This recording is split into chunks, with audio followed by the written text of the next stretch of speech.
Hello दोस्तों, आप सभी का स्वागत है हमारे डर की दास्तान यूट्यूब चैनल में, जहां आपको अनकही और अनसुनी कहानियां सुनने को मिलेंगी।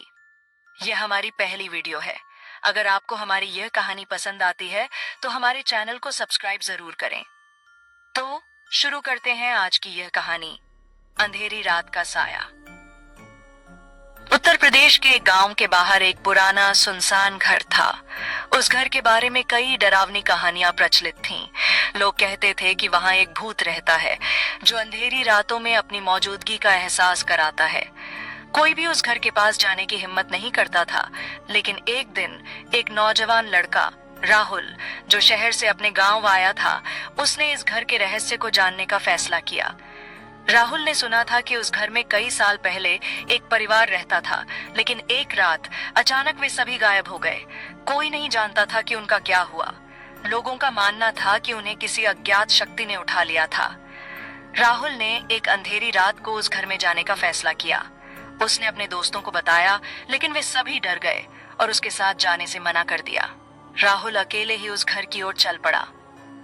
जैसे ही वह घर के पास पहुंचा, उसे एक अजीब सी ठंडक महसूस हुई।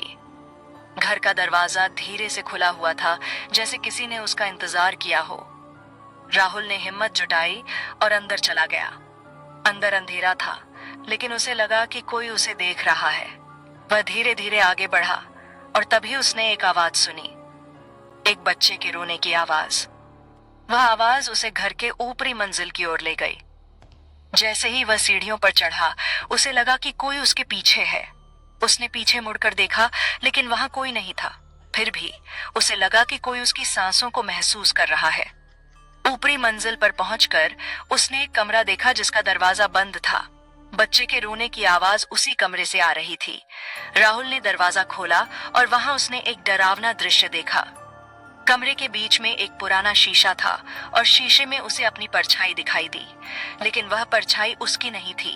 वह एक औरत की परछाई थी, जिसके चेहरे पर एक डरावनी मुस्कान थी। राहुल ने पीछे मुड़कर देखा, लेकिन वहां कोई नहीं था। तभी उसने महसूस किया कि उसके पीछे कोई खड़ा है। वह धीरे धीरे मुड़ा और उसने देखा कि एक लंबी पतली औरत उसके सामने खड़ी है। उसकी आंखें खाली थीं और उसके हाथों में एक बच्चा था जो रो रहा था। राहुल ने चिल्लाने की कोशिश की, लेकिन उसकी आवाज गले में अटक गई। वह औरत धीरे धीरे उसकी ओर बढ़ी और तभी अचानक सब कुछ अंधेरे में डूब गया।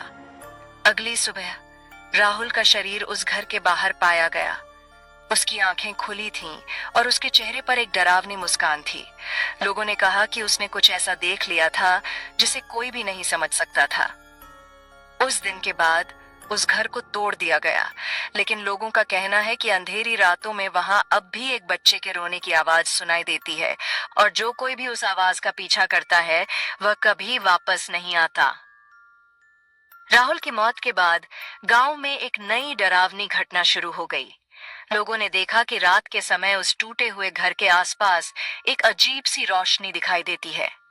ये रोशनी कभी लाल, कभी हरी और कभी नीली होती थी। जो कोई भी उस रोशनी की ओर जाता, वह गायब हो जाता। एक रात गांव के एक बुजुर्ग ने देखा कि उस रोशनी के बीच में एक औरत खड़ी है, जिसके हाथ में एक बच्चा है। वह औरत धीरे धीरे गांव की ओर बढ़ रही थी।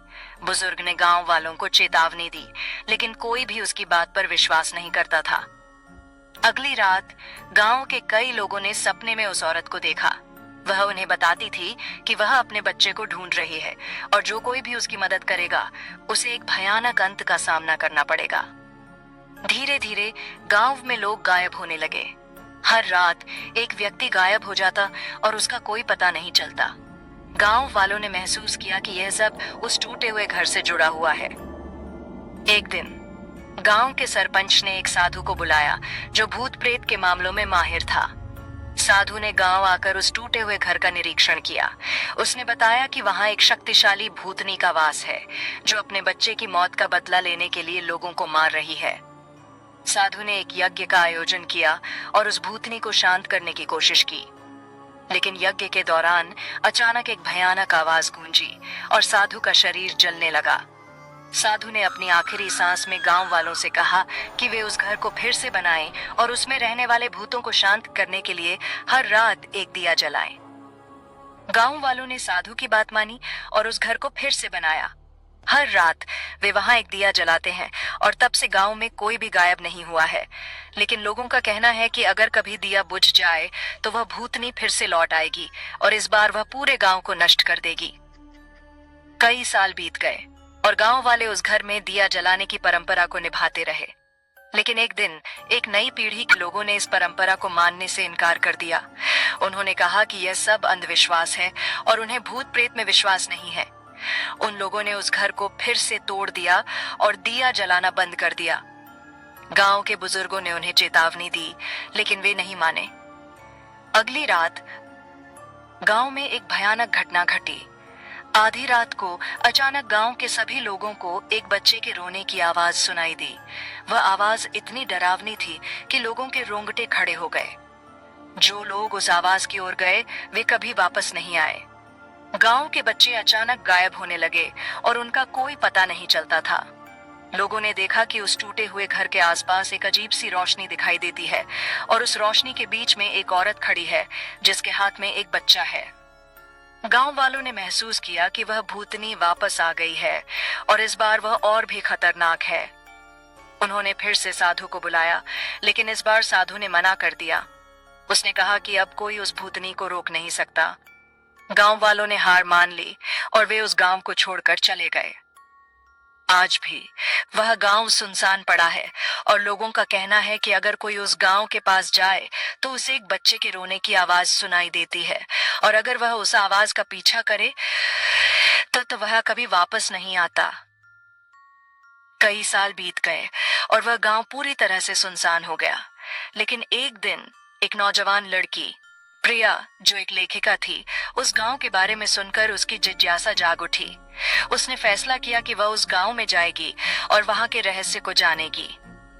प्रिया ने गांव के बारे में पुराने रिकॉर्ड्स खोजे और उसे पता चला कि वहां एक भूतनी का वास है जो अपने बच्चे की मौत का बदला लेने के लिए लोगों को मार रही है। प्रिया ने सोचा कि यह एक अच्छी कहानी हो सकती है और वह उस गांव की ओर चल पड़ी।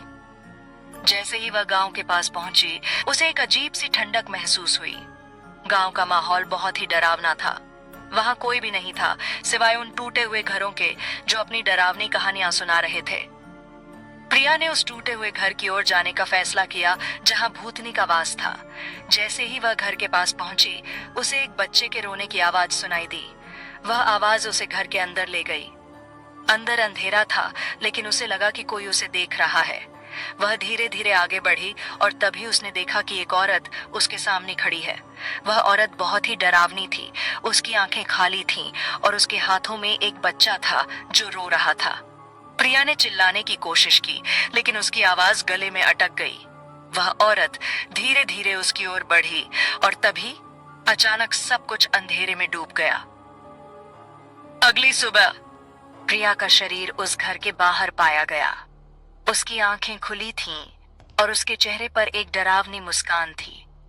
उसके हाथ में एक डायरी थी जिसमें उसने लिखा था, मैंने उसे देख लिया है, वह मेरे साथ है, वह मुझे ले जा रही है। उस दिन के बाद उस गांव में कोई नहीं गया। लोगों का कहना है कि अगर कोई उस गांव के पास जाए तो उसे एक बच्चे के रोने की आवाज सुनाई देती है और अगर वह उस आवाज का पीछा करे तो वह कभी वापस नहीं आता।